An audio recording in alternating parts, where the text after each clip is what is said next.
Back to the Comic Book Bullies, where nerd is a new bully. I'm your host, Leroy, with my co-hosts. This is Eli, daughter of the dragon.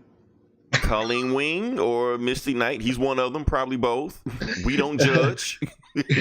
It's 2018. It's 2018. This is a judge-free zone, so you can choose to be whatever you want to be.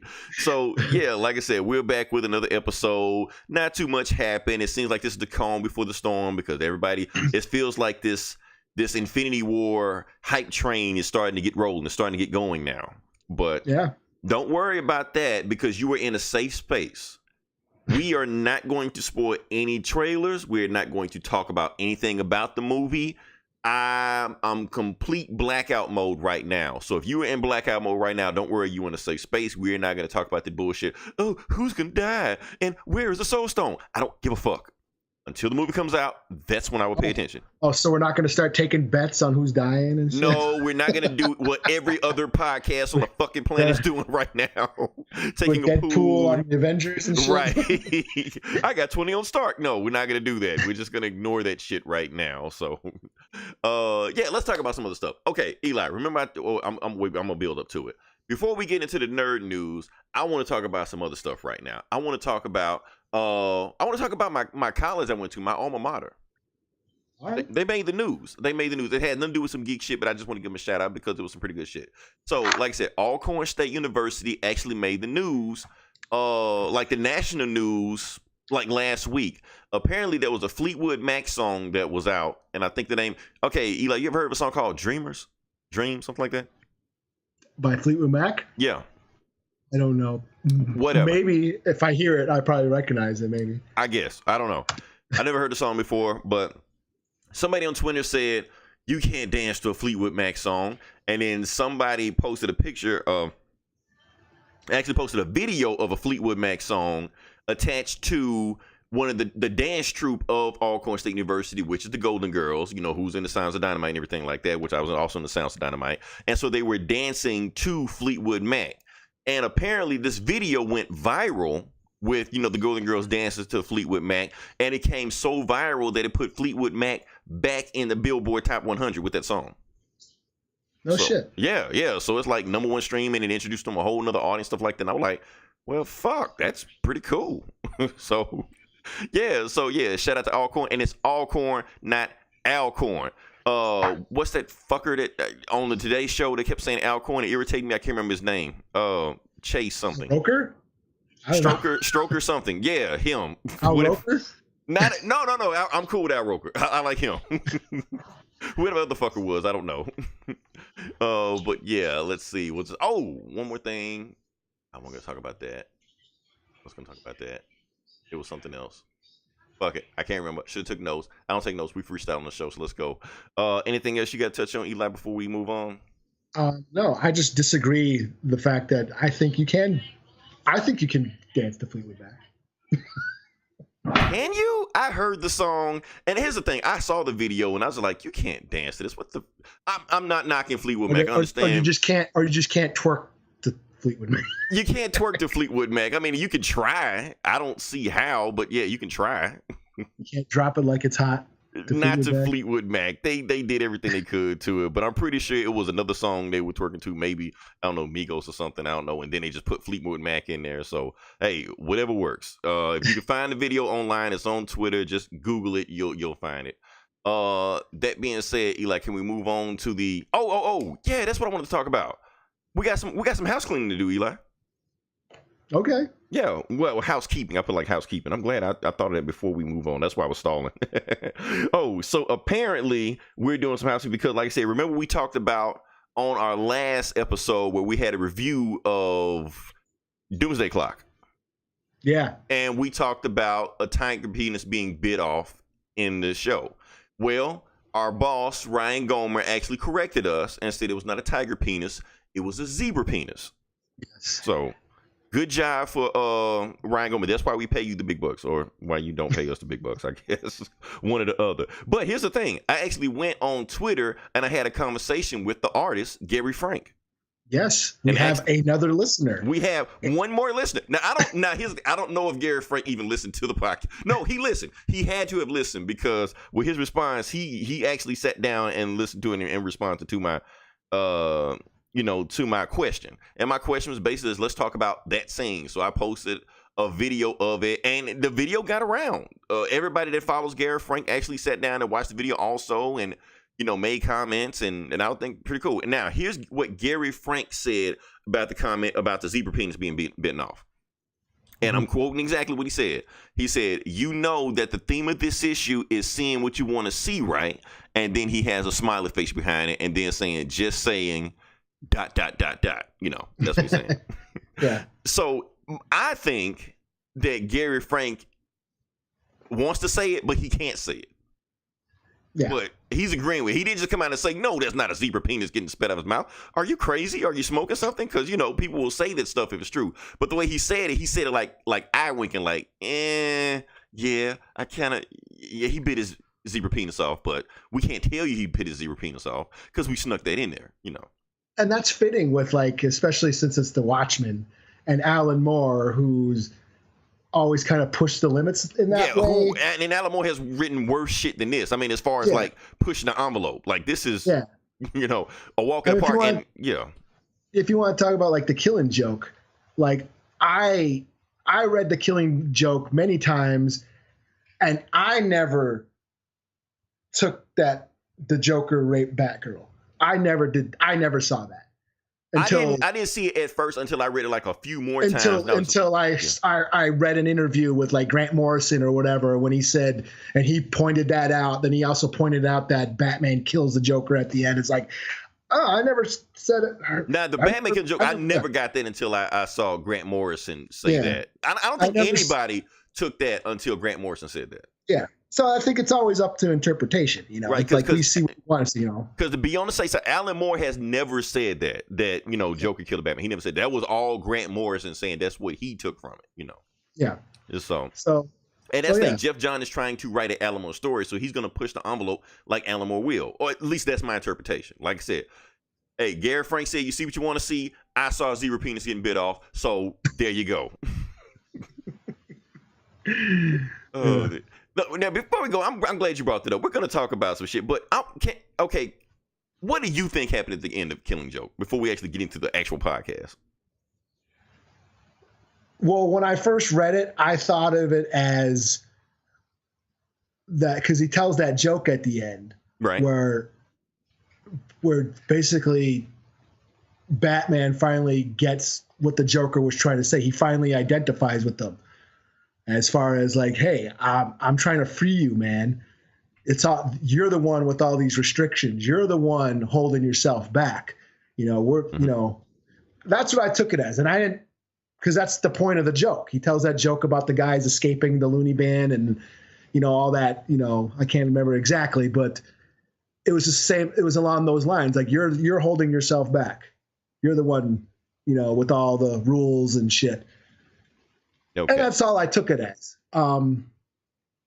I can see how people interpret it as he kills them, but because I'm a Batman fan and I that's no, Batman will never kill and all that shit. That's even though he killed quite a bit, but yeah, I get what you're saying. Yeah, well, yeah, in movies and shit, yeah, but yeah, I never took it that far, Okay, you want to know what I think? I was going to say it anyway, but I think they killed each other. Interesting. Okay, here's my thing. Okay, like I said, the joke was basically about Joker and Batman. The other crazy guy turned the lights off on the other crazy guy before he can cross off. So basically, Joker was basically telling him, "How can you save me when you're just as crazy as I am?" That's what he's trying to say. Now, here's why I say they killed each other. If you look at the panel again, Batman actually got hit with Joker venom. So he was. Oh, and that's why he's laughing. That's why he's laughing. And matter of fact, and that scene with Joker is asking him earlier when he's walking through the funhouse, "Why aren't you laughing?" That's what he's asking, why haven't this kicked in yet? And I think at the end when he starts laughing, that's what happened. The joke, the Venom Joker finally kicked in, and Batman's like, "I'm about to die anyway. Fuck this guy," and they just take each other out. That's my interpretation. Like I said, it's open for interpretation. Everybody's going to have something else, but that's what I took from it. Who knows who's right? Who knows who's wrong? Maybe Gary Frank is saying it also. Is whatever you want to see. You want to see a zebra penis, you see a zebra penis. So, yeah. But I've always preferred Dark Knight Returns, where Joker just breaks his own neck. Right. Like, he didn't kill him, but he paralyzed him. That's just brutal as fuck, Yeah. Like, even now, you won't finish the job, Yeah. That means say, okay. I'm going to kill myself, and you're going to get blamed for it. Right. Ha, ha, ha, ha. Like, why should anybody care? It's the Joker. Like, they shouldn't be upset if he kills the Joker, But anyway. That being said, can we move on to the box office numbers? We got some juicy numbers this week. Okay. So, yeah? Okay, Eli, I got a good one for you this time. What is number one this week? Is it Ready Player One again? No. Really? What the fuck came out? Okay, number one this week, and actually, which doubled Ready Player One was number two. But what doubled it for it being number one spot is The Quiet Place. Oh, really? That came out already? That came out already, yeah. Oh, yeah, I want to see that. I want to see that shit. It's actually getting like rave reviews. People saying like this is like this year's Get Out. So I guess it's Get Out for white people. I don't know. It's, but I've been hearing good things about the movie. That sounds so wrong when you say right. So it's about a white guy going to a black people's house, trying to escape. I gotta get away from these crazy black people. They're so loud. I just want it to be quiet. Turn the fucking music down. Okay, yeah, but yeah, like I said, this movie, I've been hearing good things about it. Like I said, it's John Krasinski. Look, he's Jim from The Office. Jim from The Office. Yeah. Yeah. I don't give a fuck what he does ever in life, how big a success he get. He will always be Jim from The Office. I don't care. That's just what he's always going to be to me. Like I said, yeah, you also have Emily Blunt in it. And they're, I don't know, whatever. Like I said, they're real life husband and wife, stuff like that. Eli, have you heard the rumor? And it's not even a rumor. People want them to be fan cast as Miss Fantastic and Sue Storm. Oh, no, I didn't hear that. Yeah, they've already had drawings of both of them. And people are like, what do you think? Because I think somebody asked John Krasinski, like, hey, you want to play Mr. Fantastic? And I think he said, sure, whatever. Oh, because he was supposed to be Cap. He's supposed to be Cap, right? Yeah. Yeah. Oh, and Emily Blunt's supposed to be Black Widow. Oh, no shit. Yeah, she turned the road down. I think she had another movie coming up, so she couldn't do the movie, so that's why they got Scarlett Johansson. Even though Marvel actually didn't even want Scarlett Johansson. Yeah. Yeah, but she worked out. So yeah, that's the thing. So since he said, sure, I'll play Miss Fantastic, people just ran with it. John Krasinski's gonna play Miss Fantastic. Now, that's the thing. I get sick of that shit, man. When every time somebody asks an actor, do they want to play this role, and the actor says yes, and they just run it like it's the gospel. Every actor wants to be in a Marvel movie. All of them. So, of course, if you actually you want to be... Because they want to get paid now. That's what they want to get paid. Exactly. They want steady work coming in. I mean, nothing's wrong with that, Plus, they can do the other bullshit. Those are the movies that are making money right now. Exactly. So, of course, they're going to say yes. So, I don't know why people think that's news. Like, oh, I'm trying to think of what was another one they said? Oh, John Boyega. Oh, yeah. Yeah, said he met with Marvel. He didn't say who he was, didn't say whether he got casted. So everybody just ran out, John Boyega is playing Blade.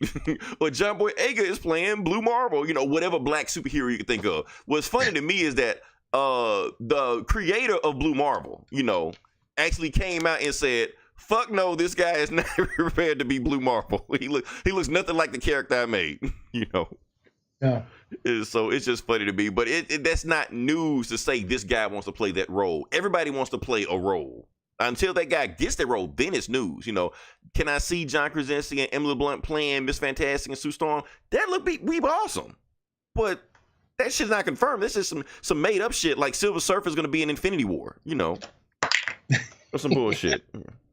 Anyway, number 2, Ready Player One. Yeah. Like I said, you gave a rave review on that one, so it's pretty good. Number 3 is Blockers.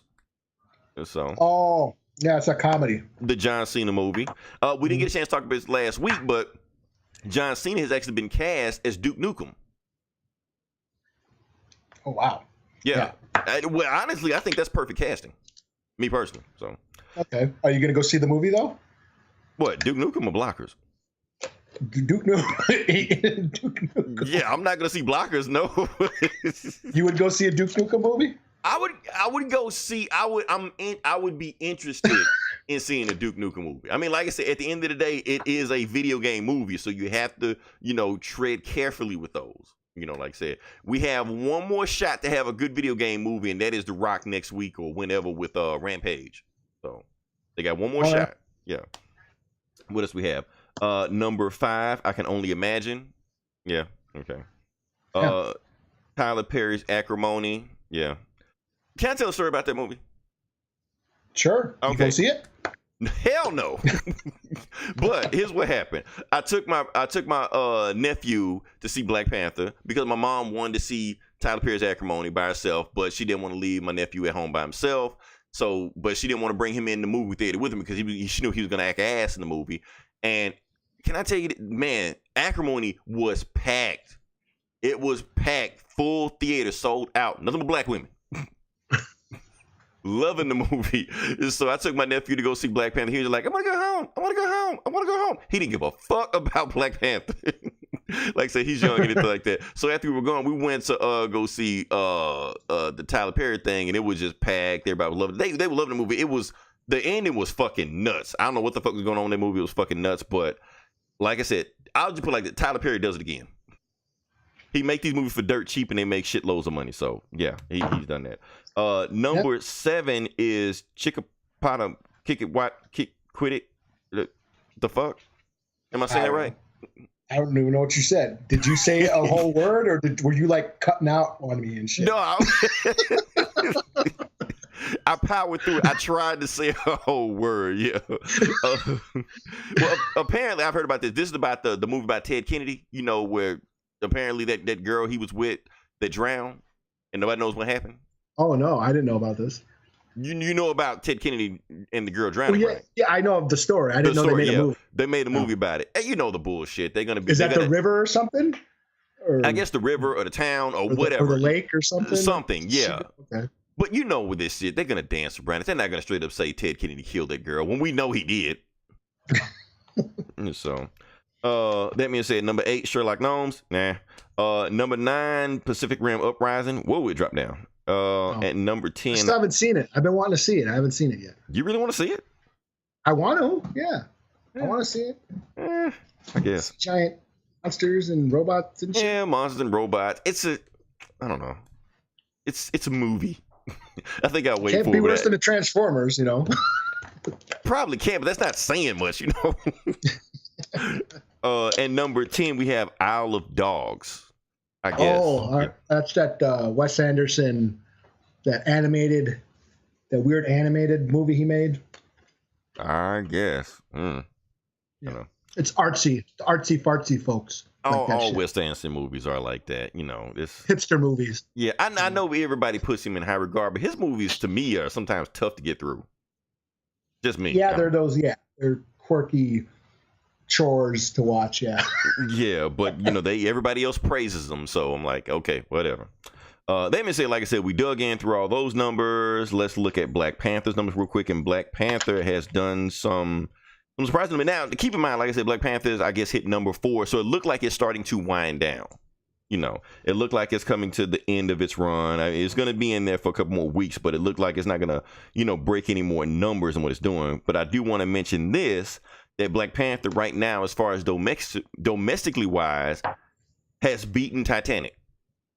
So, because fuck that movie. Why does everybody hate Titanic? I love Titanic. Did you? I love Titanic. I saw the movie in the theater. I was like, it's a really good love story. Okay. And plus, it was I saw it in the theater. I only seen it once in the theater. I've never seen it since. What? That movie used to come on HBO all the time. Yeah, I know, and I skipped it. I don't know. What the hell? So you telling me you didn't get upset when Leonardo DiCaprio wasn't able to get on the raft and he had to die? Spoiler, Not really. I mean, I remember, like when the boat broke in half and smashed everybody. I thought that was pretty cool. I thought that was pretty cool too. I was upset. I was like, oh man, we got a chance to know these people for 2 hours and got to know them and their family, stuff like that. Now they're just getting killed off left and right, shit like that. So I was kind of upset and sad, but at the same time, I'm like, well, that shit does look pretty cool as fuck. You know? Because I like to have fun. Like, people were just dying and getting chopped up in the fans and shit. I was like, okay, that's pretty cool, you know? Like, I thought it was good. I didn't think it was that good. You know what I mean? Where everyone like stayed on. It was like Black Panther back then. Yeah, it made all that. It made shitloads. Now here's the thing: Titanic was made for. It was the white Black Panther. It was the white Black Panther. It was the white Black Panther for white women. It was white women Black Panther. Because what happened was they did the toll on. They said like teenage girls went to go see the movie over and over and over again, like 4, 5, 6 times, whatever like that. And that's why the movie made so much song, money. Man, that fucking song. God, that's probably why I hate it so much. That Celine Dion, man, come on, man. Oh, you killing me. Oh man, I'm too hard for that, man. I'm too metal for that shit, man. I can meet you halfway on a lot of shit, but there's just some lines I don't cross, man. no Celine Dion. Celine Dion is this where we draw the line in the sand. Yeah.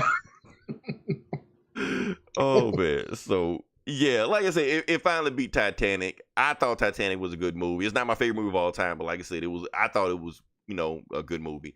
It beat it. Still going. It is number 10 right now. It looked like it might catch, I don't know what's above it right now, but it's at 10. But it looked like it might catch number 9, may catch number 8, worldwide and stuff like that. But it looked like that's where Black Panther's pretty much going to level off, And like I said, it'll probably be in the theaters a little bit more wild, but I don't see it. Oh, I don't think it's going to get any more money. But did you hear the news of what Saudi Arabia is doing?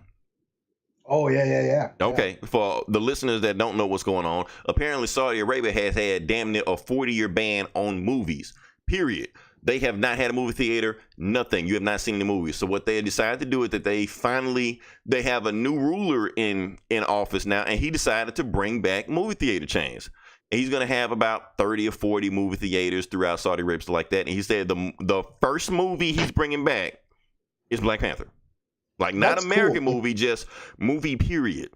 Yeah, and that's cool because, like, that's just, to me, that's such a weird idea. A country that has banned movie theaters. Well, we got to remember, what the other side of the world, they live differently from us. I mean, Saudi Arabia not too long ago just legalized women to drive. Yeah. And it's the shit we take for granted, the shit we bitch about. Like, here we are having all these conversations. Oh, movie theaters are dead. I hate going to the movies. I hate the crowds. Such American problems. Right. First world problem. That's exactly what it is. And here's this country that don't even have a movie theater. And see how much of a big deal it actually is. Exactly. Or we could be like China, like Saudi Arabia and China, like I said, China controls the media. They control what you want. Like, the movies that they want to come in, they come in. Music they want to come in, they want to come in. Like, for instance, like China banned hip hop. Like about 2 months ago. They said it was influencing their kids. I think American Idol, some kid came out and started rapping. They were like, cut this shit. No, get it out of there. So they can do that because they control the government, control what you say and do, We couldn't exist in China. There would be no comic book bullies in China. Somebody would kick in both our doors right now, So, but that's the world we live in right now. So, yeah, trying to think what else we got. Yeah, but like I said, good news, Black Panther. We can keep going from that. Now, like I said, we weren't going to spoil anything for Infinity War, but I do just want to bring up Infinity War. And I'm not going to talk about anything. I'm just going to bring it up for a second. I'm going to just get off as fast as possible because I know you don't want to spoil, just like I don't want to spoil. But the Russo brothers actually put out a letter with Thanos written on and stuff like that, and it said, Thanos demands your silence or something like that. Yeah. And the reason they're saying it because they're saying that they're about to start doing press screenings. And they're trying to make sure if you do press screenings, don't say anything about the movie. Don't leak it online. Don't do anything. Keep it to yourself. Don't spoil it for anybody else. But like I know, the internet is full of assholes. So they are going to spoil this movie as fast and as hard and as much as possible. So like I said, if you value your viewing experience going to this movie, go on blackout. The next 2 weeks before Infinity War, just go on blackout. Fuck it. Don't even listen to us, man. I'm not going to talk about it, but I'm just saying don't listen to anybody. Just stay away from the internet. Just do what you can. That's probably why they released it a week earlier. Yeah, because people are going to spoil the fuck out of this movie. Like, we better release it a week earlier, but when before people ruin the shit. Right, because I don't know why people want to be assholes to be the first one to ruin shit for other people. That doesn't make any sense to me. People just love doing shit like that. But I kind of get it. Well, I don't kind of get it. But let's look at it on the inside for a second, because there are some people that don't care about spoilers. Like, some people do, some people don't. Some people don't. Some people like, man, tell me the entire movie. I don't care. Just tell me and I go into it or whatever like that. I'm not like that. I don't like to be spoiled on anything. But some people say anything is a spoiler. Like me I was watching Saturday Night Live, and we were going to talk about that earlier. We probably won't talk about it, but like I said, Chadwick Boseman hosted Saturday Night Live, and they showed a brand new Infinity War trailer that I did not want to see. I did not want to see at all, but they showed it. I was like, oh, fuck, you fucking it up for me already. Some people say that's not a spoiler if you just show a new clip, but I don't want to see anything. So, and I will say one thing about that trailer. It really seemed like Marvel is really trying to sell Infinity War's Black Panther 2. That trailer I saw was just nothing but Wakanda and Black Panther.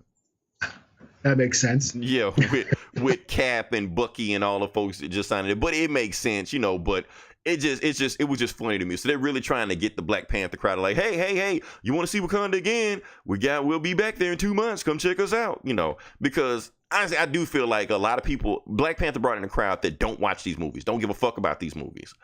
And the same crowd that don't give a fuck about these movies probably aren't interested in Infinity War. I don't think so. Yeah. I don't think, a lot of people are thinking, oh, Black Panther is going to bring this crowd with them to Infinity War. It's not. The people that are going to see Infinity War that saw Black Panther were the people that were going to see Infinity War anyway. They are not, Black Panther is not, they're not going to watch Black Panther and then see Infinity War like, well, I wasn't sold this movie at first, but I'm sold now. Woo, I'm going to go see it. No, that's not going to work. Those people are already sold on it. Infinity War is not going to bring a crowd of people that have never seen a comic book movie before. Infinity War is not going to be somebody's first comic book movie. That's what I think about it. So, but let me ask you this, Eli. Do you think trailers of any kind are spoilers? They can be. It depends. Sometimes it feels like what they did with BVS, where they were just releasing. I was going to say that BVS, they took it too far, where they showed the shitty Doomsday, and then they were releasing all these clips online of whole scenes of the movie. That's shitty. But sometimes, I remember Guardians too. Like, they kept showing all these damn trailers, and I stopped watching them because I was like, damn, you're showing the whole movie. And then I went and saw the movie, and I was like, no, they didn't really show anything. Now let me ask you this. Guardians is actually a very good point about that, because a lot of people said that spoiling Ego as his father was a spoiler, because James Gunn just said the shit on Twitter. He was like, Ego's his father, like before the movie even came out, like 3 months before the movie even came out. Yeah. And people got pissed at him because they said it was a spoiler. But like I said, it's like you said, if you watch the movie, you realize it's not really that much of a spoiler, but it could be a spoiler, because if you read the comics, Ego is an asshole. So, eventually how this is going to go, even knowing that information.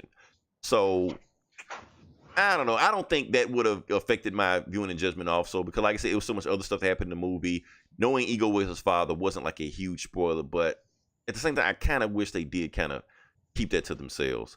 Now, the reason I bring it up, because I got into an issue on Facebook in a group that I almost got kicked out of for making a spoiler. Not of Infinity War, not of Guardians of the Galaxy, of Scarface. I posted a spoiler of Scarface, a 40-year-old movie. Like, damn, it is 40 years old, isn't it? Damn, yeah, and people, and the thing, because I didn't know it was on Netflix, so I watched it on Netflix. They told me I hadn't seen Scarface in a while. All 2 hours and 55 minutes of it. Yeah, I sat there and watched that shit, and then it reminded me of some stuff, and I spoiled the end of it. And people got pissed at me because I was spoiling a 40-year-old movie. Like, if you haven't seen Scarface by now, you probably aren't going to see it. And plus, Scarface is a movie that pretty much is like it exists in like the cultural lexicon. Like, Yeah. even if you never seen the movie, you know everything about the movie. If you Yeah, listen to a rap song, you have I was heard about to say, dialogue whole genres of hip hop exist because of that. because of Scarface. There is a rapper named Scarface. They even made a video game. Right. That video game was awesome. That video game was awesome. And it's a remake. Right. And it's a remake because it was by Howard Hawks back in the 1930s. And plus, if you play Grand Theft Auto, Vice City, that whole game was pretty much just a Scarface ripoff. Pretty much. Yeah. And so even had some of the songs. And that's the thing. Like, if I was watching Scarface and hearing "Rush, Rush to the Yayo," and I'm like, I just kept having GTA flashbacks. I'm like, oh shit, push it to the limit. Limit. So, okay, since we, I'm gonna talk about Scarface. We're not gonna just go deep into Scarface, but Eli, I'm gonna ask you one question. Now, for those that haven't seen Scarface, I'm going to spoil Scarface. It's a 40-year-old movie. Do yourself a favor and watch it. It's actually awesome. It's on Netflix. Watch the fucking movie. The movie Scarface is one of the most quotable movies you will ever see in your life. I'm sorry, it is. Everything they say is a quotable. Okay, but here's what I'm going to spoil. Okay, I'm going to ask you this question, Eli, because I want to know what you're going to say about this. At the end of the movie, remember when Tony killed Manolo? Yeah. Was he justified for killing Manolo? This is a debate. This has been going. We've been talking about this for 40 years. Personally, I think it was a dick move. Because that was his sister. I mean, I understand why, but then again, I think if he wasn't all coked up and an asshole, I think his sister would have been in good hands because, I mean, he knows his boy was a tramp and he fucked everything. Yeah. And and even he warned him, hey, that she's not for you. He knew how he was. He knew how he rolled. But I think he had general feelings for his sister. And yeah, so I think, that was a bit of an overreaction. And, well, yeah. Okay. A bit. He killed the guy. He killed him. Maybe overreacted just a little bit. I mean, he married her. I mean, they were married, They were married, right? And it looked like they had like a thing going for a while now, Yeah, I think he actually did care for her, and he would have took care of her. I really think that. Okay. Can go ahead. I'm gonna get my side to side. I think Tony was completely justified in shooting his ass. Okay. I've heard that side too. Okay. Now let me back up. Let me say why I think he was justified in killing him. Now, like I said, I'm not saying anybody is justified for killing anybody, but I'm just saying in the dope game, like this movie was about, of course, you don't just fire somebody. You can't call them in the office and be like, you had a bad performance review. I'm sorry, I have to terminate you. No, you shoot him. That's what you do. So the reason I say he was justified in it because Manolo kept fucking up. First fuck up. And major fuck up he did was that he brought an undercover officer to the spot where they were washing money. Because he didn't do the background check on him. So he brought SpiderMan down there. SpiderMan recorded everything they were doing, and it was Manolo's guy. So that got Tony in trouble. Okay, but Tony forgave him for that. He was like, okay, he did get mad at him. He's like, okay, you fucked up. Well, that's the thing. He should have killed him for that. He should have killed him for, exactly. Like that's why he should have for less than that. Not for marrying his sister. Right. He should have been killed for that. But he let him live it. He like, okay, look, you fucked up, but that's okay. And then he got in with Sosa. Sosa said, look, I heard you're in some issues. I can get you out of this trouble if you just do a favor for me. So Tony said, okay, I'm going to go to New York, do this favor for Sosa. Manolo, just watch my empire while I'm gone. If some shit go down, take care while I'm gone. Manolo said, okay, cool. So Tony goes to New York, completely fucks up the mission he was supposed to go on, because he didn't want to kill kids and women and children, stuff like that. So the mission completely fucked up. So what does he do? He calls back to Miami, asking for Manolo. Nobody has seen him in days. Can't find him, can't reach him, can't call him, anything. Not only that, his mom is calling him over and over again because he can't find Gina. His sister's missing too. So he can't find Manolo. He can't find Gina. Sosa is saying he's about to cut his nuts off and put him on a platter when he sees him. So all this shit is building up. And then apparently he finally finds Manolo after he's supposed to be watching his empire, after he's supposed to be cleaning up a mess that Manolo put him in to begin with. And the entire weekend he couldn't find him. He was fucking his sister? The one thing he told him not to do? Yeah. Well, married her. Okay, he married her. Yeah, but he was still fucking his sister the entire weekend while he was supposed to be cleaning up a mess that he put him in to begin with. He's like, no, shot him. I'm sorry, you get shot at that situation. It was their honeymoon. It was their honeymoon, right? Because they went to an undisclosed location at a house nobody knew about. He had to track him down to another location he's never been to before. When he opened the door, he didn't know Manny was in the house. He knew his sister was in there, but he didn't know Manny was there. So he opened the door and saw him there. He was like, what the fuck? And then he saw his sister upstairs. He's like, oh, no, fuck this shit. So, yeah, he shot him. Did he overreact? Maybe. But at the same time, yeah, he fucked up. He should have shot him back when he fucked him over with Cyberman. That's all I'm saying. So, yes, he was completely justified in shooting Manny. That's what happens. So. Yeah. I think it was a dick move, but he should have killed him for something else. Right. But, should have killed him because remember the first deal when they were at the hotel. I mean, Manny was fucking around with that chick. That's why Homeboy got all cut up with the chainsaw, because Manny was fucking around with chicks. That's true. But at the same time, they taking too long and shit. They would take too long. But at the same time, what he gave him, like 20 minutes, 10 minutes? He said something like, you wait before you come in. Yeah. So, but at the same time, yeah, he was fucking around with chicks and shit like that. So, but yeah, that's my whole thing about that. But if you haven't seen Scarface, watch Scarface, and you take away from what you can from it to see whether or not he was just 5'4". And take away the fact that he was, snorting a mountain of coke. We know that he was crazy at the end of the movie, but in the script, I think Oliver Stone wrote the script, but he when he's all coked out in that office at the end, he starts seeing the ghost of Manny, and he starts seeing them. He apologized. Yeah, in his head, he started apologizing. He was like, "Oh, Manny got fucked up." He says that. That's why he's talking to himself. But in the script, they're actually there in the room with them, like all the people he killed and shit are in the room. It's some weird scene, but yeah. Oh shit, it's fucked. Well, I mean, like I said, Al Pacino's such a good actor that you can see that because he kept saying how fucked up he was while all the coke is in front of him. So. Yeah, crazy movie. Go watch it if you can. Another movie we can talk about that I really do want to talk about this one. Okay, like I said, breaking news. Now, we saw this tonight, but you're going to see this yesterday, listeners, because this is hot off the presses, and we're going to talk about the Han Solo trailer. The new Han Solo trailer.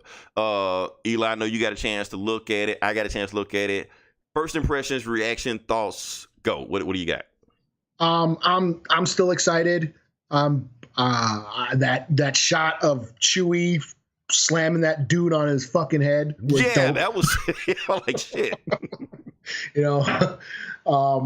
I still feel the same. I'm not convinced that this kid as a young Han Solo, his performance, but hopefully the story and the movie around it is cool enough to make me forget, Right. So, but other than that, I'm excited. There's, the shots of whether they were building a Star Destroyer, and you got to see more Lando and all that shit. So, and I think Donald Glover's going to kill it as Lando. So, you can even see it that he's kind of doing like he's trying to be Billy D. Williams-esque in the trailer. Which is what I was talking about. I was like, this kid doesn't sound like Harrison Ford.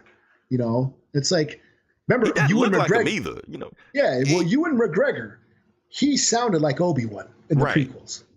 And the older he got, the more he started looking like him too. Yeah, I'm like, that was a great performance. You'd figure, one of the most beloved characters of all time, they find an actor who could actually sound like him. I guess, I mean, if anything, this guy looks more like Ray Liotta than Harrison Ford. That's just me. I don't know. Yeah.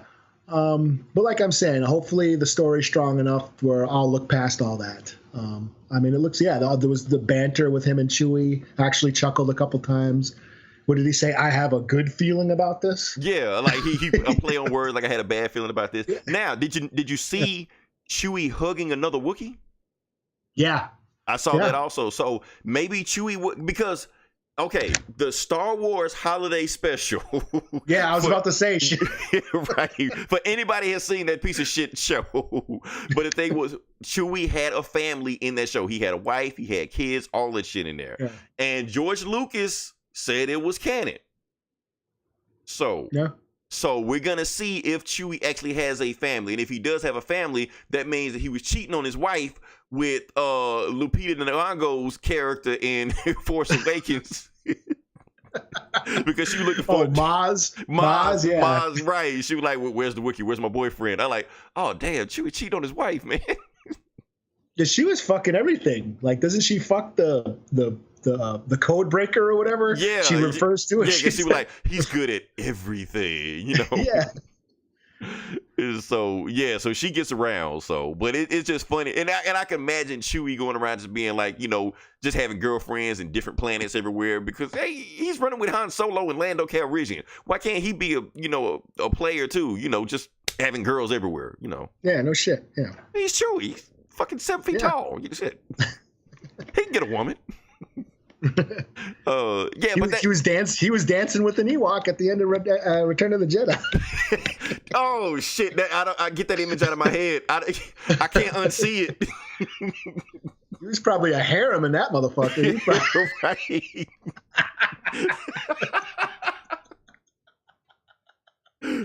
Oh, that's some deleted scene right now. Oh shit! Yeah. So, like I said, this is what I want to talk about Han Solo. Disney really thinks they got a winner with Han Solo for some reason. They're projecting that Han Solo is going to have $150 million weekend. Yeah. Well, yeah, maybe. What do we got? Infinity War is coming out a week earlier. Yep. Then what? Got Deadpool. You got Deadpool like the week before that one. Yeah. So, but yeah, Disney is banking it all on Solo. They think they got a major hit on their hands. So maybe it depends what comes out after. What do we got after? I think you got some breathing room after. I think it's just those three movies that made. That might be why. They got the last licks, But you don't think all those movies are going to cannibalize each other's box office? I think some of it, yeah. I mean, yeah, that's going to be a busy month. I mean, once Infinity War hits, it's going to be a busy month for movies. So, but yeah, they think Han Solo is going to be a winner. And actually, they think it's for a Star Wars movie, 150 is actually kind of lowballing, to be honest with you. Because all of these movies have done like gangbusters. Like, everybody wants to shit on The Last Jedi. The Last Jedi is in top 10 movies of all time. Like, worldwide box office gross, at least, anything like that. So I still wish they should have just released it at Christmas like they've been doing, because that's like an awesome time of year to have a Star Wars movie. Yeah, it makes you wonder why are they doing cranking them out. At first they were cranking them out like every year, now they're cranking them out every 6 months. Like, okay, that's kind of I don't know, but I guess they got some. I guess they don't. Is Disney have something else coming out during Christmas that we don't know about? I don't know.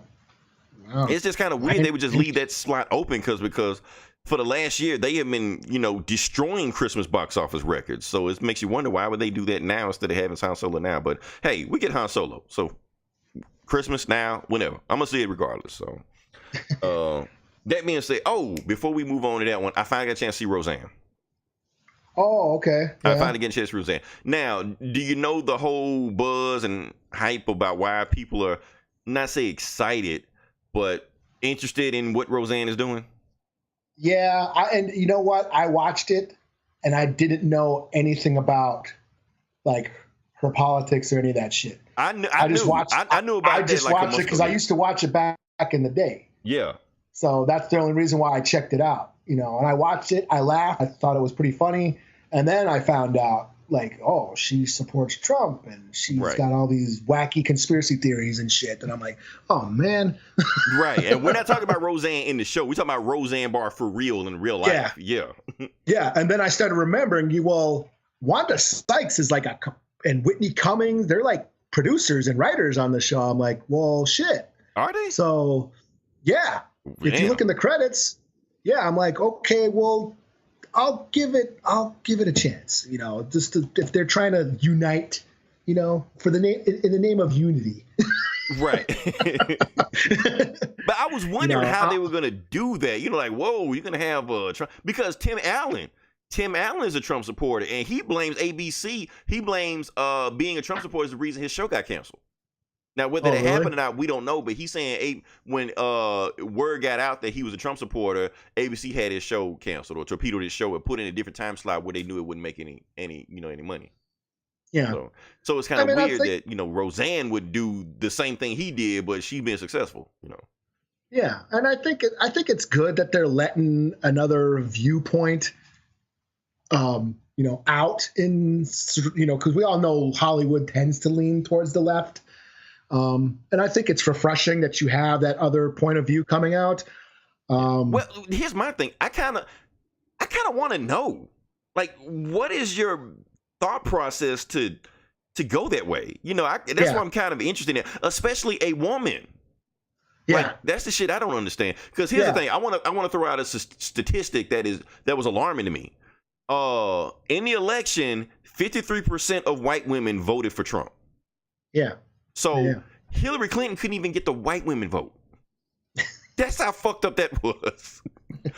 So that's what I'm trying to. That's what I'm curious. Like, okay, what is your thought? Because I can't see the side of Sam, but at the same time, I'm the type of person that I do want to see where the other person's coming from. I want to see their side of the story. Yeah. So it's funny because I was watching like the Bill Maher, his show, and he was talking about that chick, the NRA chick who does their video, the spokeswoman for the NRA.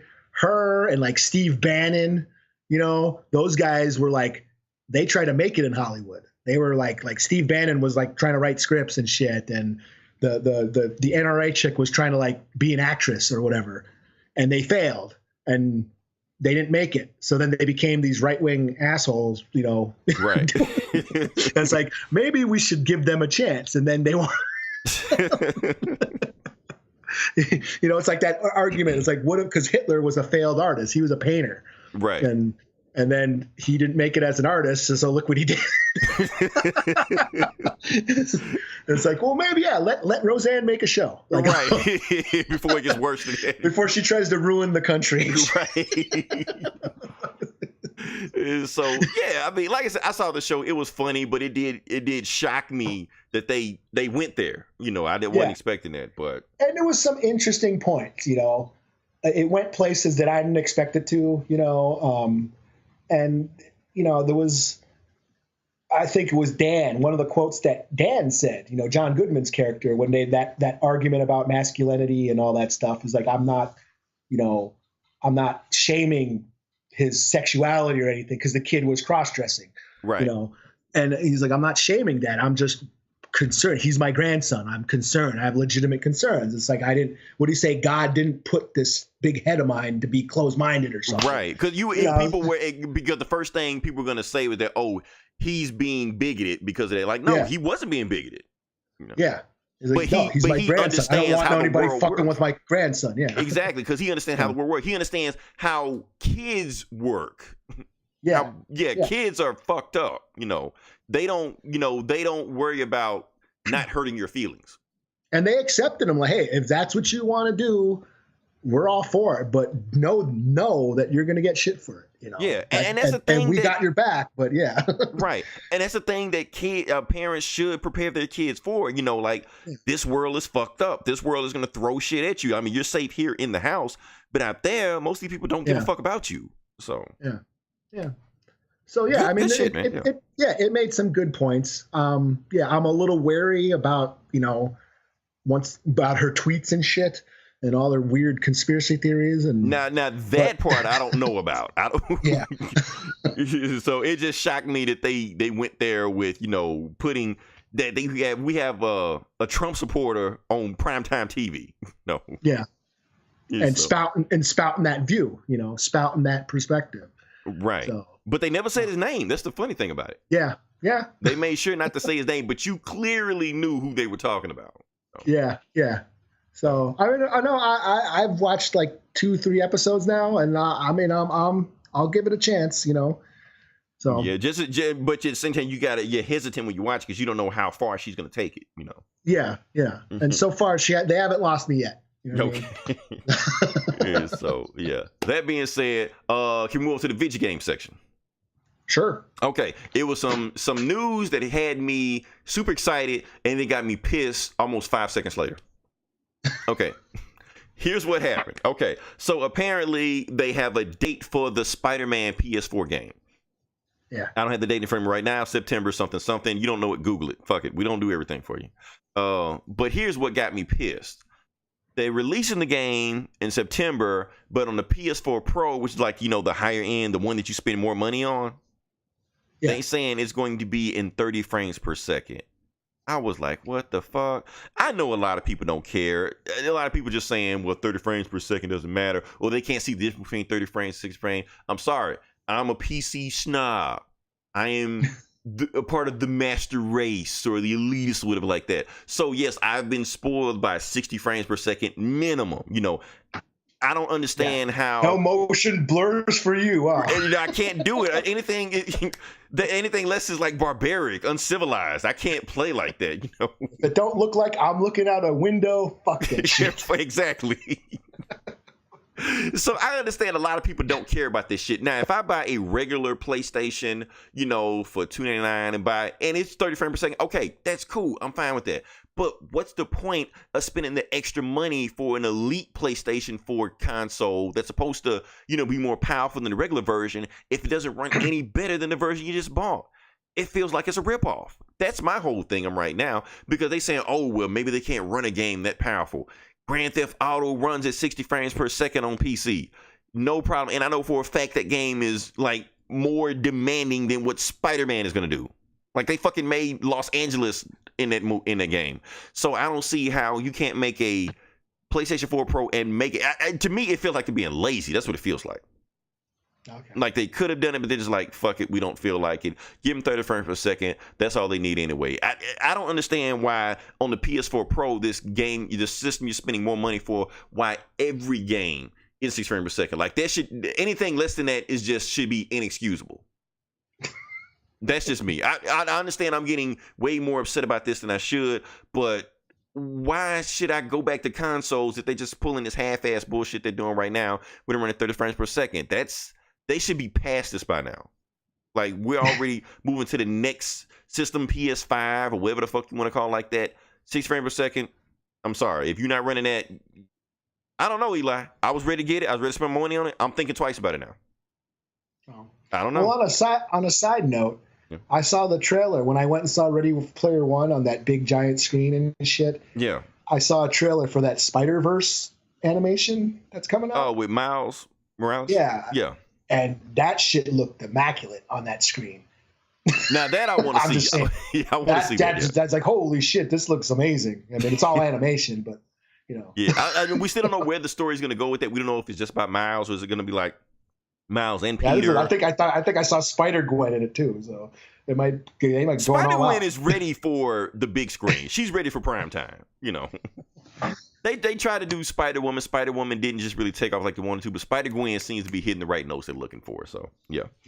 But yeah, that's all the news I have. Like I said, I don't know how I feel about Spider-Man. We'll see September if I change my mind right now. But right now, that 30 frames ain't fucked me up. So that being said, can we move on to the next section?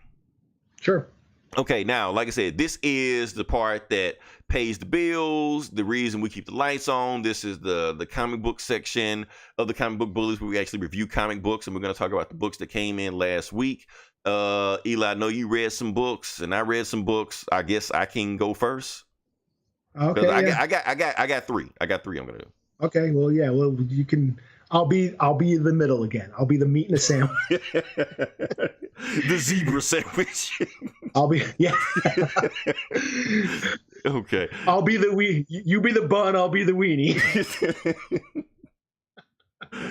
Oh man. Okay. So like I said, the book we're gonna do, the book I'm gonna do at least is, I guess I'll start off with Batman. Oh no, Batman White Knight.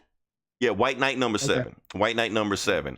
Like I said, I'm just gonna jump right into it. Based on how the book starts off, is that Harley Quinn, like they got two Harley Quinns in the book, one good one and one evil one. So the evil Harley Quinn has taken over Mr. Freeze Ray from the Batman and Robin movie, froze all of Gotham. She says, I want Joker or I'm gonna kill everybody. But Jack Napier is the good version now, but for some reason he freaks out and turns back into the Joker. He freaks out. Everybody in the police department put their guns on him, thinking he's about to freak out in the Joker. Batman puts him in it. No, not Batman puts him in headlock, but he kind of controls himself before he completely flips out. He's like, I'm trying to control the Joker, but I think he's gonna break out eventually. So I'm gonna go ahead and go to the evil Harley Quinn and try to talk her out of, blowing up Gotham and shit like that. So he goes to her and he talks her down for a second, for a little while, but he knows it's not gonna last because unless he completely turns into the full Joker, she is going to kill everybody. Meanwhile, we cut back to Batman, who's been arrested and thrown into Arkham Asylum with chains on and stuff like that. And Batgirl is looking at him. She's like, Bruce, why are you still in Arkham Asylum? You can break out of Arkham Asylum anytime you want to, man. You're Batman. He's like, yeah, I could, but this whole thing, like the good version of Harley Quinn, she told me everything that was going to happen. She said this is exactly what happened. She said Jack Napier's going to beat me and I was going to throw him in jail. So, but she also said that we're going to need each other. So you know what I'm going to do? I'm just going to sit here. I'm just going to sit in my cell and not do anything and just wait till she talks him into come getting me out. She's like, that doesn't make any sense. Like, just wait. It's going to happen. So we cut back to Jack Napier. Jack Napier is, like I said, is able to talk down evil Harley Quinn, and good Harley Quinn is basically like, look, we need to do something because the way you're acting right now, you're eventually going to turn back into the Joker, and we can't have you turn to the Joker. You need to think outside the box. You need to do something that evil Harley Quinn won't think you're going to do. And what is that? Free Batman. So he does exactly what Batman said he was going to do. He frees Batman. They break out of jail, and Joker's like, look, I want you to help me take down Harley Quinn, and I confess to everything I did because I got the Gotham criminals, to take over. So I'll confess to the crimes just as long as you let good Harley Quinn go. He's like, agreed. She won't do it in jail, but you'd say everything that's going on. And then during that time, Batman also asks Joker, now I want to know one thing. What happened to Jason Todd? You're like, did you kill Jason Todd? He was like, I'm gonna tell you exactly what happened with Jason Todd. Like I said, I'm trying to remember what happened, but Joker is blocking me from what happened. So he looks into his mind and sees what Joker did to Jason Todd, tortured him, beat him with a crowbar, all this shit like you've seen before, because he wanted to know who Batman really was. And at the very, very end of the torture, Jason Todd just blurts out and says, I wish I never met Bruce Wayne. And so eventually he found out who Batman was. And then Batman says, okay, so after he told you that, what happened? I let him go. Joker just said he just let Jason Todd go. He's like, well, if you let Jason Todd go, why did he not come back to me? I don't know. Maybe he was disgraced. Maybe he doesn't want to be with you anymore. But Joker thought it would be funny if he just let him go instead of kill him, because if he did come back to you, you understand the humiliation you went through. So they talk back and forth like that. They find out where Harley Quinn is keeping the freeze gun. So they get the crew ready. They get all the Gotham police force ready to take over, to go to war with Harley Quinn and all the villains of Gotham. But they saying the regular police car souped up, they're not going to work. So Batman pulls out every single Batmobile he has. He pulls out the Batman 89 Batmobile. He pulls out the animated series Batmobile, the Tumbler, the one from BVS, he just gives them to the police officers. You can just have them, and we're just gonna take over, and we're gonna stop Harley Quinn from doing this. And then right before they hop in the Batmobile, Jack Napier freaks out again, and everybody pulls guns, something like that. And Batman's like, "Don't worry, he's gonna ride with me because he might freak out, so he's gonna ride with me." And they walk to the police cars, and Commissioner Gordon tells Batman, "Look, I'm sorry I arrested you. I didn't mean to." Batman says, "Like, don't worry about it. You had to because the things went a little bit too far than what it should have." Joker actually had a point on what he did to put me away. So when it's all said and done, and we take down Harley Quinn, I'm done being Batman. Taking off the mask. I'm gonna tell everybody who Batman is. I'm gonna tell the truth. And Gordon's like, oh shit. So yeah, so the book ends with all the Batmobiles getting ready to go into the tunnel to take down Harley Quinn, and Batman is talking to Joker in the passenger seat. He was like, okay, when we get in there, Jack Napier, you have to pretend to be the Joker to kind of throw off her game. And Jack Napier tells, well, that's gonna be kind of hard to do. And then Batman looks at her, and it's the Joker, and Joker's basically saying, because I'm not pretending. So basically he's locked in the car with Joker heading towards her, and that's how the book ends. So yeah, pretty good. I think number 8, I think this is the second to the last book that's coming up. I think the next book is going to be the last one. It's headed to this huge conclusion. I don't really know how it's going to end. Batman says he's going to be done with it. Joker looks like he's about to flip out. Harley Quinn looks like she's going to kill everybody. So overall, it was good. The first few issues of the book were way, way better than it is now, because now it feels like it's just a traditional Batman story, but they're pretty cool. So yeah, I give it a 4. Give it a 4 out of 5. Cool. Yeah. Okay. All right. Yeah, I'm just probably just wait for the trade. Yeah, it's better to read it all at one time. I think it's gonna be much better to read it one time. So. Yeah. Okay. Well, I guess I'll start. Let's see. I'll do Punisher. The Punisher War Machine, Part 6, finale. It's the last issue in this story. So. Yeah, wrapping up this really fun story arc. As we know, Nick Fury gave Frank Castle the War Machine armor to take out this General Petrov, this tyrant who took over this Russian country by raiding all the ex-SHIELD bases, and he has the SHIELD tech, and even ex-SHIELD, he hired ex-SHIELD agents and gave them their own War Machine armor. Damn. So Frank went around and kicked ass and took out all their strongholds and killed all the soldiers and even fought the other War Machine agents. Last issue, Punisher finally tracked down General Petrov and he launched a nuke. So that's where the last issue ends. He launched a nuke. This issue picks right up. Frank is flying after the nuke and he's able to dismantle it in the air. And then he brings the warhead back down to the base. And he's got it. He's like holding the warhead. He's like, there's like a standoff between the SHIELD agents. They're all in their War Machine armor. And he's like, "You guys stand down, or I'm just gonna launch this whole. I'm just gonna blow this place up. We're all gonna die." But Nick Fury, he's on the comm link, and he initiates this EMP charge, and it powers down all the War Machine suits, even the SHIELD agent suits. They all power down. So they get out of their suits and they have a good old-fashioned hand-to-hand fight. And, Frank basically kicks their ass. It's all gory and violent, Liam Neeson, Taken style, cracking bones and shit. Then he goes after General Petrov, who's hiding in his bunker. Frank breaks in, but then Petrov has his own War Machine armor. So here's the grand finale. It's human, armorless Frank Castle versus War Machine Petrov. Oh shit! Okay. So Petrov's in a War Machine outfit, armor, and he's blowing shit up while, Punisher's dodging everything. And he pulls out a knife and he gets in close and he starts hacking and stabbing at all the weak points of the armor because Punisher had his own armor, so he knows where all the weak points are. And he's like he stabs the dude in the eye. He ends up cutting off one of the hands because he knows the armor's weak at the wrist. So Petrov tries to fly away. But Frank jumps on him, and he's able to knock one of the repulsors loose, and takes out the arc reactor that powers the suit. And they start falling. Frank saves himself by activating one of the repulsors to break his fall, and basically Petrov dies. We then cut. It's at the end. We cut to Nick Fury, and he's like in his office or whatever, and he's talking to someone, and they're like, they're in the shadows.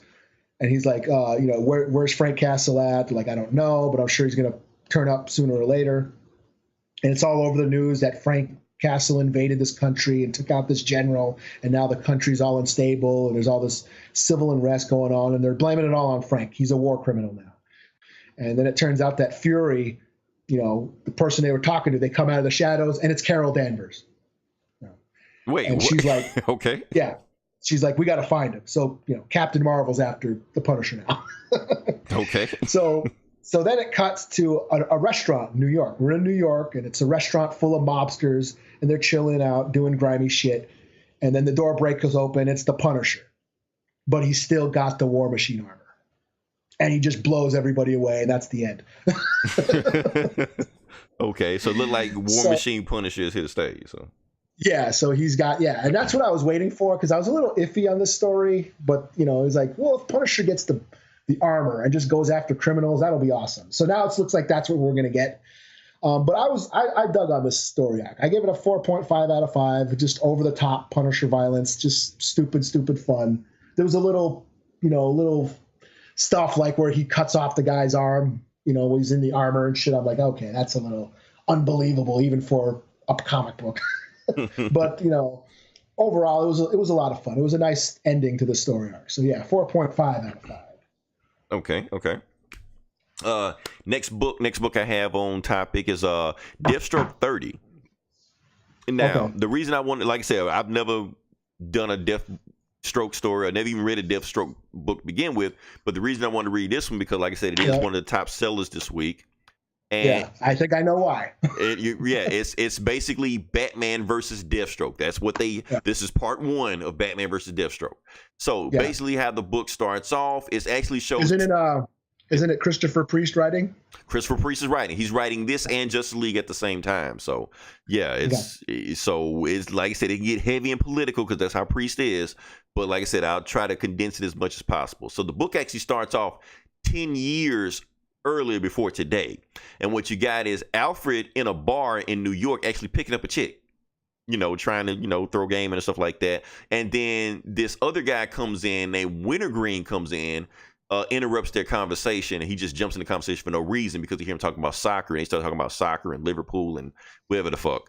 Of course, those that don't know who Wintergreen is basically Deathstroke's version of Alfred. He's like his butler, manservant, mentor, whatever you want to be. He's that guy.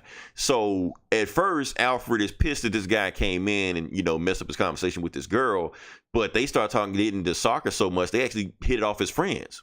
So they cut back to 10 years, to today's term. And, they're older, got gray hair and stuff like that. And they're drinking, still talking about soccer. And they start talking about, what?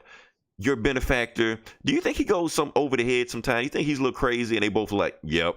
Like, you ever do anything to try to bring him back? Like, yeah, I tried to quit a couple times and tried to, resign, but he won't let me. So, and I realized that I got to be there, otherwise he's going to take it too far. And they're mostly, just bonding over each other because they never say Deathstroke and Batman, but they both know each other we're talking about, And they just say, like, eventually there's going to come to a head that they're on this collision course. They're going to eventually get into it one way or another, Now, back past that, we go to the Gotham Bank. And, you've seen the scene before. Commissioner Gordon is at the Gotham Bank. It's been robbed. It's a crime scene. And he's got all his officers in there, collecting evidence. And he tells everybody, I need y'all to clear the room.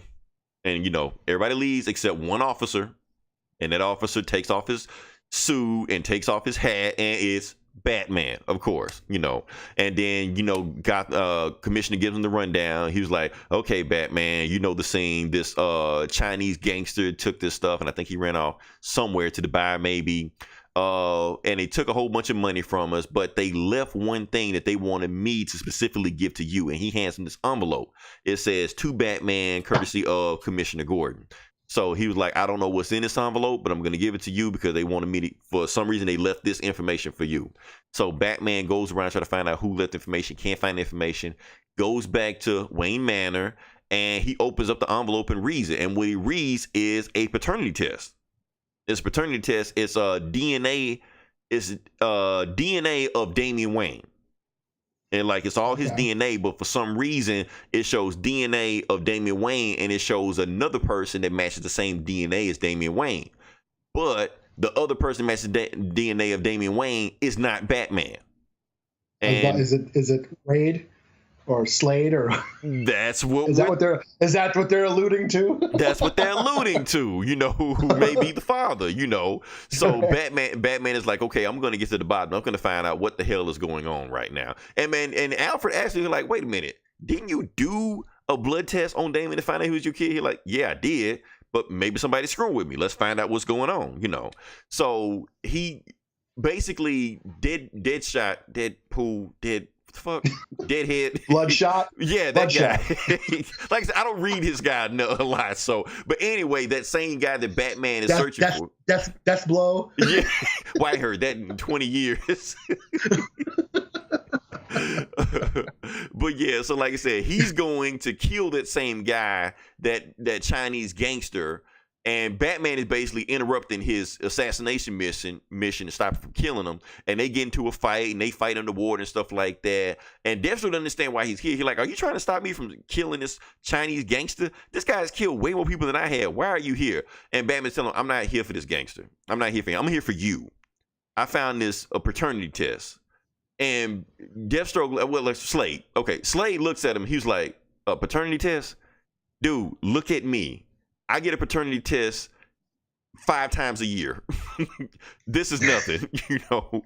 And so he was like, well, what about Talia? Like, Talia was like 100 years ago. I haven't talked to Talia since then. You know? So that's what he says to this. So he was like, so you telling me you don't think Damien is your son? He like, there's no way Damien is my son. He can't be. Like, have you done the paternity test? He like, I don't have to. I just know he's not. We're like, well, until we find out what's going on, Deathstroke, I'm shutting you down. You're like, oh, you shutting me down. Okay, first off, Batman, I'm faster than you. I'm stronger than you.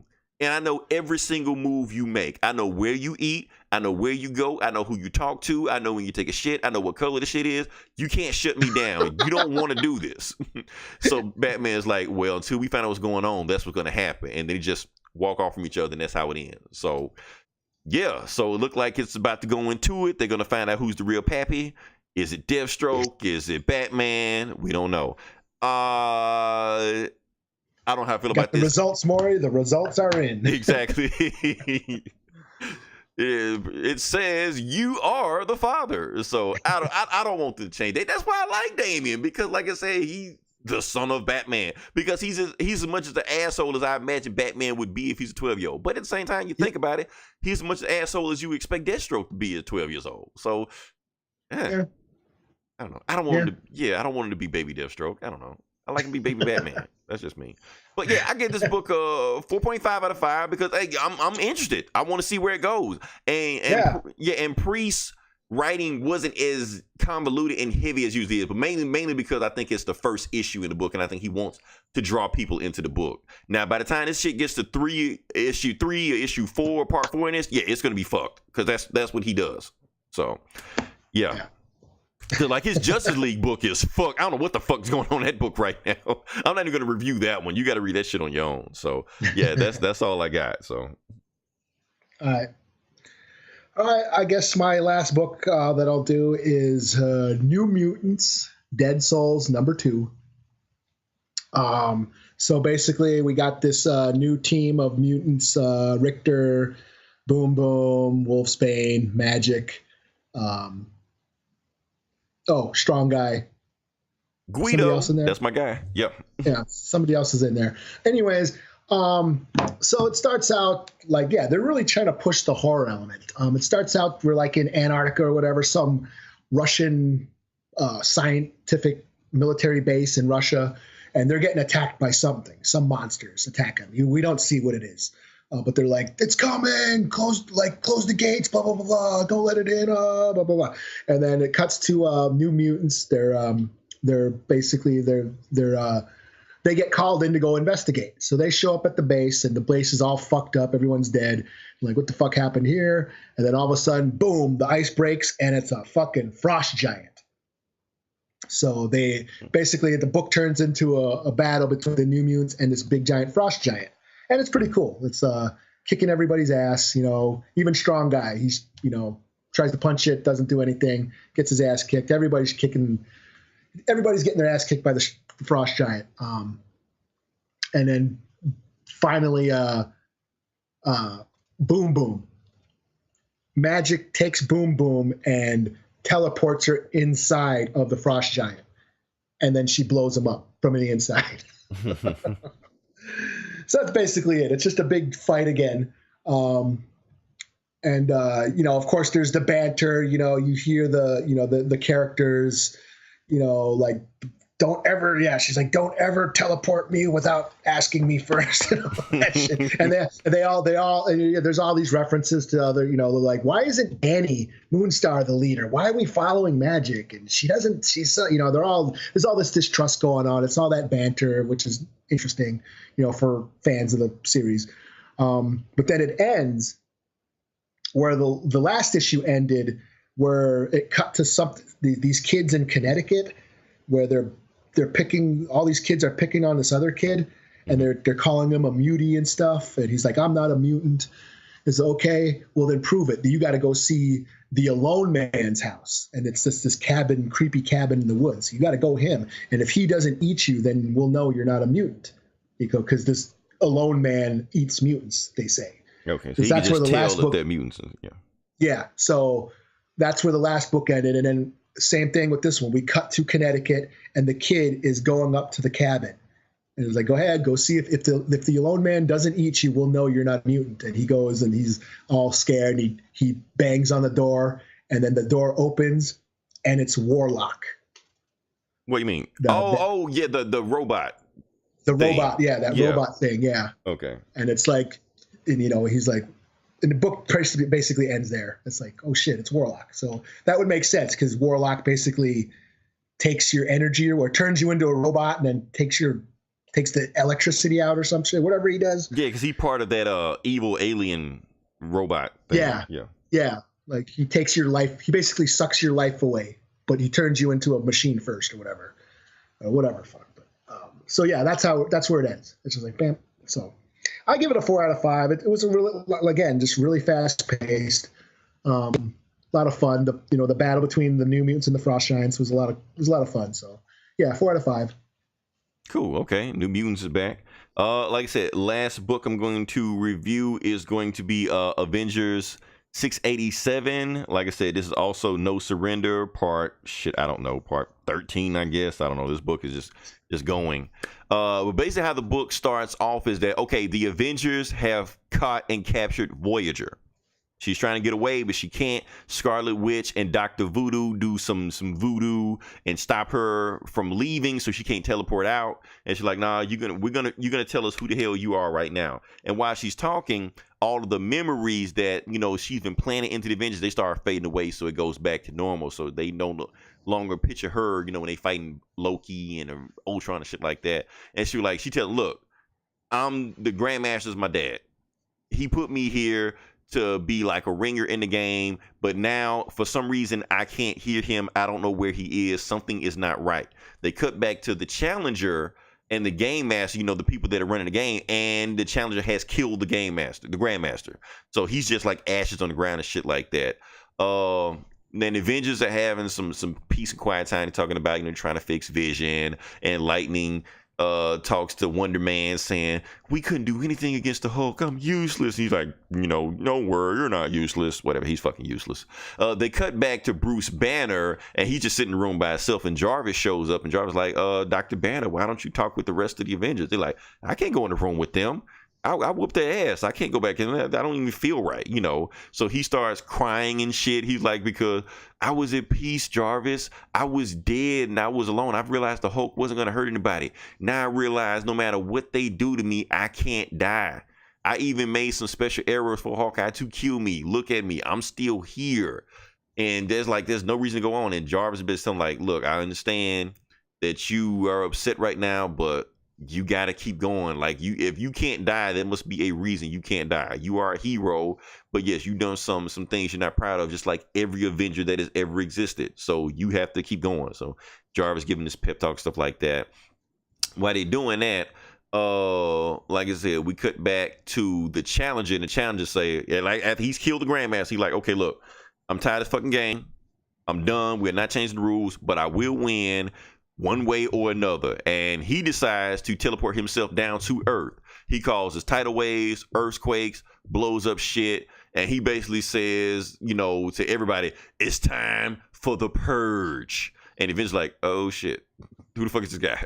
And that's how the book ends, So it looked like the next issue is going to be the Challenger versus, the Avenger. But the thing is, like I said, these elders like the Grandmaster and the Challenger, they're basically gods.